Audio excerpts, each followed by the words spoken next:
Hey guys, welcome back to a new video. I'm Stephanie West. I'm a licensed counselor here in the state of Michigan, and I am owner and operator of In Progress Counseling. I think this week we're going to do a two-parter, and it's about how do we push back against fear or push through fear? Because fear often influences our decision-making, or fear might create our world becoming smaller and smaller and smaller because we make assumptions about bad things that can happen or ways that we're not equipped to navigate forward. And so we're going to talk through a few strategies this week on how do you either push through fear or how do you dismantle fear. And so today we're going to talk about running out the fear. So it was probably a couple years back, I had a young teenager come to me and she was needle phobic, but she was in a context where she had to go get a vaccination. And so her parents come and drop her off at therapy and they're like, hey, nothing we do helps. What can you do? Guys, she was getting her shot by our third session together, and let me walk through both her strategies, which were so awesome, and how we laid kind of a foundation for her to move through her fear. So we started to ask questions about the vaccination that she had to get, and I started to say, tell me what the fear is. And she's just like, I can't do shots. Okay, but what is it about shots? Because it's not just shots in general that are terrifying. If I paid you $1 million, you'd get whatever shot I wanted you to get, possibly.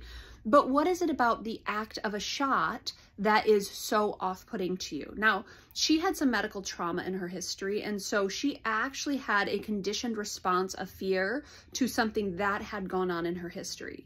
And we were still able to move through the fear. So I was asking her, well, walk me through what is the distress here. So we did a visual imagery exercise where she was actually going to go to the same place to get a shot that I frequent. And so I walked her through the process and I said, as we go through the process, you need to walk your fears out for me. Tell me what the actual issue is. So we kind of mentally imagine, walking up to the window, letting people know why you're there, filling out the paperwork, waiting. All of that was well and good. Where her brain gridlocked is, okay, she's sitting there. She mentions where she would like to take the shot. They put the needle in her arm and it breaks off. That's the fear. So it took us a while to get to what is it about the shot that is actually fear-inducing for you. And she's like, well, I would be sitting there with a broken needle in my arm, and at that point I'm helpless. And her brain would not press through that particular mental barrier. It's like, if I get a shot, it's going to break off in my arm. That was the fear. Now I can't say to her, oh, that would never happen. I'm not going to argue with her statistics about, okay, the probability of that happening is low. What I have to do is I have to hear her fear, and her fear is saying, it's possible that that breaks off in my arm. And the reality is it might be possible. I can't guarantee a different outcome. So then we say, okay, what if it breaks off in your arm? Let's run the fear out. So she's like, I don't know, I'll just have a needle in my arm. Well, there's other medical professionals in the room with you. I don't think they would just, tidy you up and send you on your way and say, yeah, you've got a needle in your arm, so be it. So let's investigate that process. So we start Googling and we say, okay, what if a needle breaks off in your arm? And Google did a great job of walking us through, well, they would extract it, they would clean it. If for some reason it wasn't retrievable, then we would send you to urgent care and they would probably create a little bit more of an opening, and then they would extract, they would clean it, they would stitch you up, they would check on you. And so now this gridlock of, oh my word, I can't handle that, is like, oh, well, that would be mighty inconvenient, but there's a process at play, so I guess I wouldn't be, walking around for the rest of my life with a broken needle in my arm. So we had to get to the point of, what is it about a shot that's so immobilizing for you?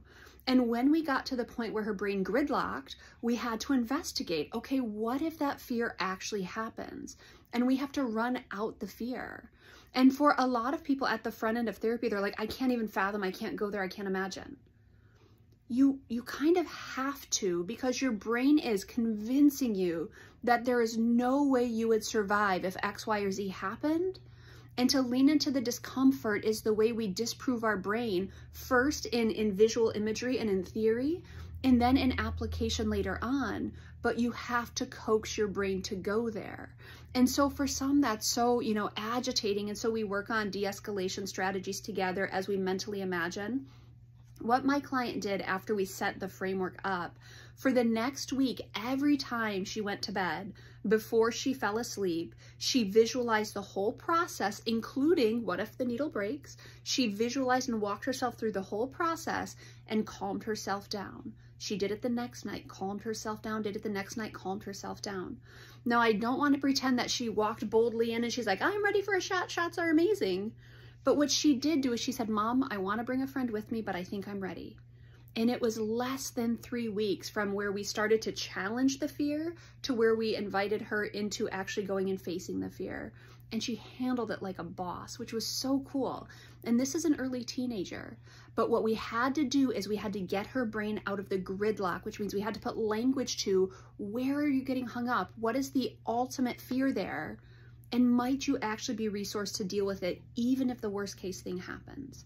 That's what I want to invite in today. Challenging the fear means going into it and saying, oof, what am I actually scared of here?